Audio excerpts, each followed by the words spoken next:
Hi, this is RDP Real Estate and More, and today I'm going to be talking about mortgages and escrow. And this is going to be for the new homeowners as well as existing homeowners. So let's talk about it. This is the thing. A lot of times when we are in the midst of buying a home, we hear so many different things. The high mortgage payments overall, that includes your escrow with your property taxes and your homeowner's insurance. So if you are a new homeowner and you are buying a new construction, first of all, congratulations. And you get into this new construction home and the taxes are based on land only. Let me tell you what's going to happen if it's based on land only. That means that your mortgage payment when you first get in is going to be low. Yay, we like that. However, in another year or two afterwards, then you're going to see a huge increase if you have not planned for that. So, I'm going to be discussing how you can avoid those huge increases on your mortgage payments. One of the things is that you're going to have to be aware of your escrow account. Even though your mortgage company pays your taxes and your insurance, you're going to have to be involved in just knowing when your taxes go up as well as when your insurance go up. Okay, so when you're there buying the house, one of the things that you want to make sure that's happening is that your taxes are based on the building and land. When they first do your estimation, as for what your mortgage payment is going to be. Now, if it's not, and they say, okay, it's based only on land, because a lot of builders are including the building and land now.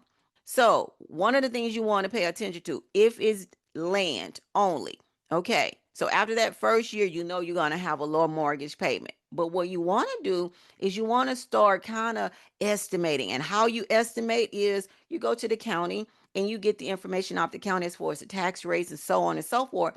And you kind of calculate as what your taxes are going to be in the future, meaning the future year coming.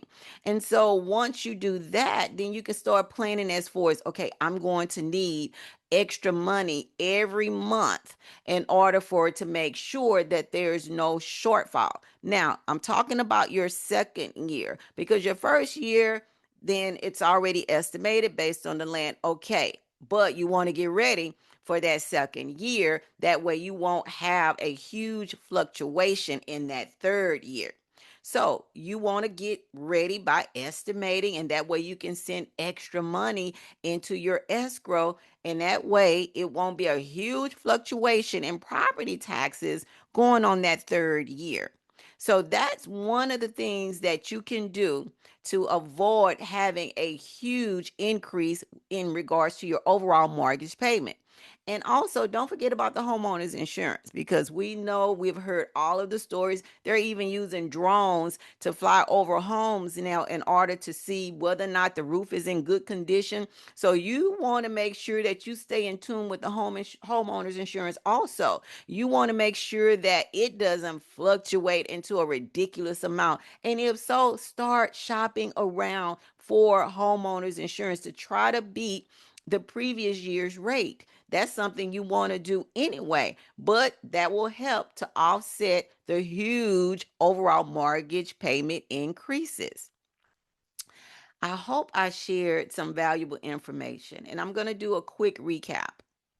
The one thing is to make sure when you first get into a home, and I'm going to say to those who have owned their homes for some years now, and you're still in that cycle of the fluctuations, just know, manage that because that's something that you can manage. Make sure that you're looking and you're estimating, and that way you can send the extra money before you have the escrow analysis saying, oh, you're short this much money. You can minimize that.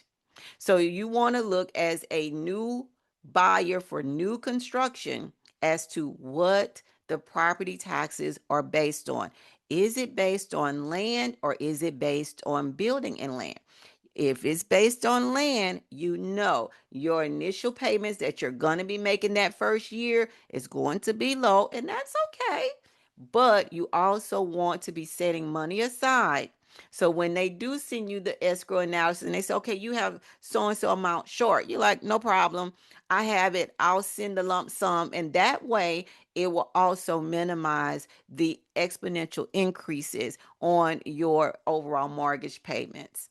And I think that's it for today, Wednesdays. I'm going to be talking about things that are trending, and I'm about making money and keeping my money. So, those are going to be somewhat of the topics. I'm going to be getting a little bit deeper off into the commercial real estate part of it. I'm going to be talking about the appraising part. I'm going to be doing the property tax appeals. So, like and subscribe. That's all I have for today.